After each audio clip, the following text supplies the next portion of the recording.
So I'm going to take this opportunity to introduce myself. My name is Sean Stevens. I'm one of the surgeons and the researchers here at Barrow Neurological Institute. And today we were able to put together a very special panel with regard to cochlear implant surgery. So this is one of our areas of specialty here at Barrow Neurological Institute in our Department of ENT. I am Chuck Necker. I am 74 years old. I have a family of a wife and 4 grown children and 4 grandchildren. I was born with a nerve loss severely in the high frequencies, which has affected my ability to understand speech, and as well as affected my speech somewhat as well. Okay, thank you, Chuck. Eleanor, you want to go next? I'm Eleanor Ramus, and I'm 75 years old. And I don't think I particularly ever heard very well. I remember as a young person not being able to listen very easily to people. I don't know if it was a sensory thing or whatever. But I was a teacher, and when I was teaching in my 40s, a student came up to me and said, "You don't have to be deaf, Mrs. Ramus. My mother's an audiologist. Go see her." So eventually I did get hearing aids, and I never liked them. I wouldn't wear them. They bothered me. They didn't seem to work for me.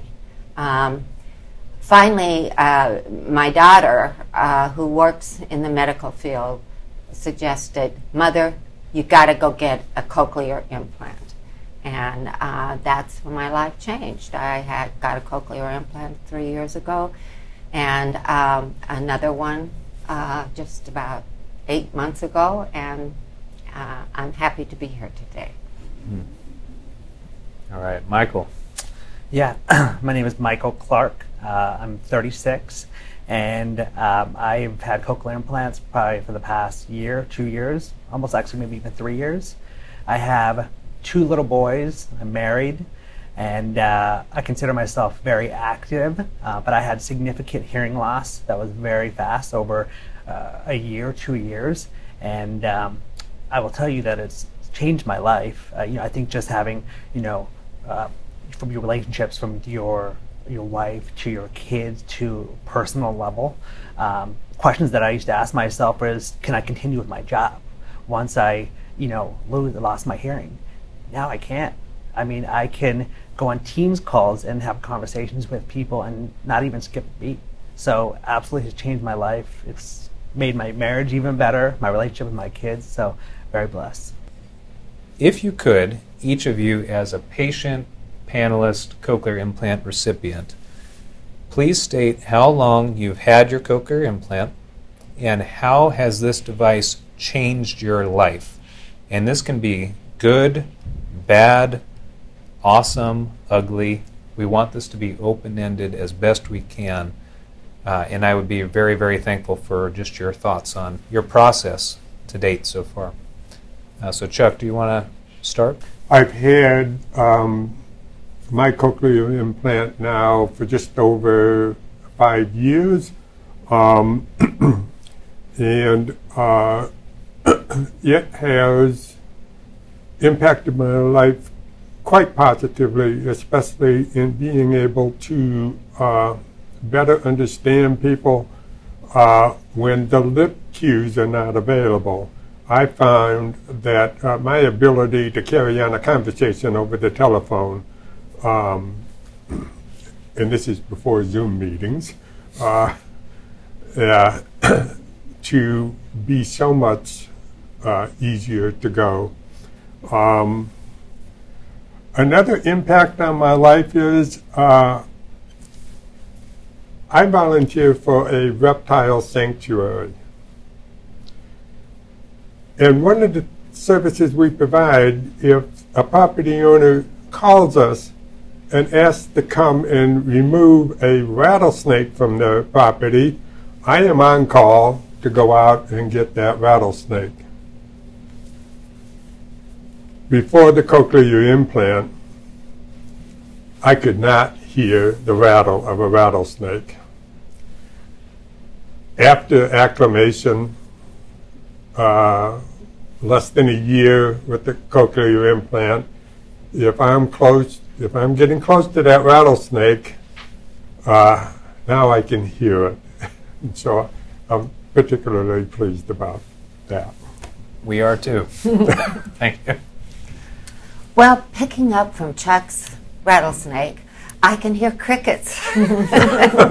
And we have a place up in Flagstaff, and I like to sit on the deck and knit and read and listen to the different birds, and I can tell the finches from the blue jays, and the blue jays are really loud and noisy. It has changed, my cochlear implant has changed my life very, very much. I was becoming extremely isolated.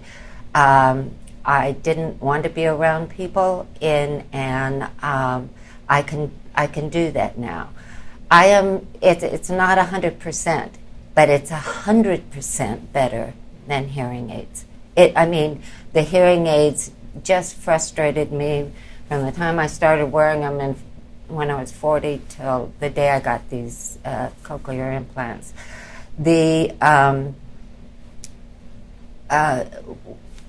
I couldn't watch television anymore, not that it's worth watching, but I couldn't watch it, I couldn't hear it. Now, every night I listen to the news because I can hear the news. I can go to movies and know what's going on. When people talk too fast, or they're too far away, or if they have a mask on, that's difficult for me.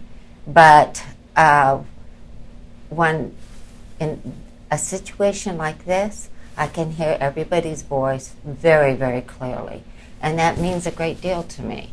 And I think that another thing that needs to be made is I'm listening to everybody's tale here.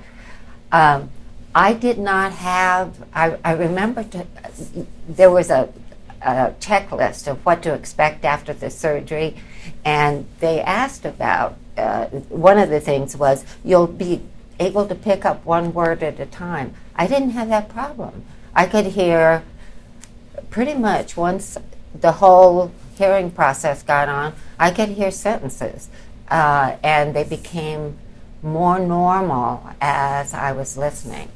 For example, one of the ways I practiced is I would download Bob Dylan's lyrics and listen to his music. And at first it was just gravel. I mean, Bob Dylan never had a very good voice. But in a few days, just of listening to the lyrics, reading the lyrics and listening to the music, all of a sudden he sounded very close to the same Bob Dylan I listened to in the 60s. So, yes, it has made it. In fact, my husband says to me first thing in the morning, "Have you put your ears in yet?" Because that's when he knows I can hear him. So that's good. This is probably like an emotional subject for me, because I think with mine being as losing that hearing as fast as I did, I don't think we sometimes take for granted our hearing. And I think you don't know what you have until you've lost it. So, yeah, I get emotional because I can be a dad. I can be a father. I can be a great worker. Now, having conversations with my little boys, conversation with my wife, it's absolutely life-changing. I think that, and I agree with you, I think there were certain moments during the process where I felt alone, like I felt like I was starting to seclude myself. I didn't want to go to social gatherings. I have no reservation now. I will go in there, and if people have to say it 2 or 3 times because we're at a bar setting or a family setting, I'm okay with that. Hey, I'm deaf. I'm okay with it. I have no issue with it, right? A lot of businesses now provide ADA accommodations. They provide captions for Zoom calls. They will do anything. I can tell you my employer bends over backward to make sure that I have all the tools needed, so which is great. It's been life-changing. I would recommend it for anyone if the physician signed off on it, but it's been absolutely life-changing. And as a concluding thought, I just wanted to thank each of our panelists, each of these patients, for being willing to share your time, to share your story, to be vulnerable, to relive some of these memories. I think this is just so helpful to so many people and will be for hopefully years to come. It's very uplifting for me personally, I'm sure for Dr. Thompson as well, to hear your stories about how what we've done has impacted you. By and large, it sounds like very positively.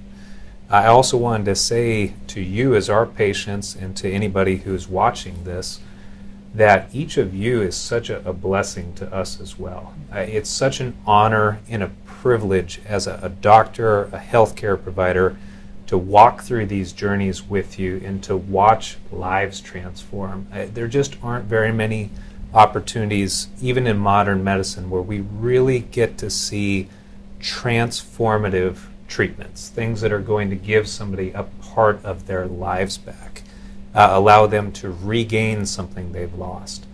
And the fact that we get to share that with each of you and hear your stories and get to pass these stories on to the next generation and the next generation of patients, providers, as we teach other doctors to do this, it is just a blessing. It is an honor to do what we do. So thank you for being part of the panel today. Thank you for being willing to share.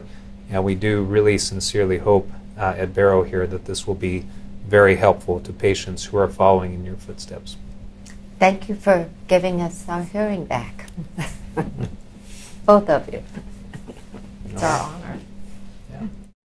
Yeah. We hope this will be helpful. We hope this will be informative. Myself, Dr. Thompson, our team will be there to counsel, to answer further questions, and there will definitely be questions.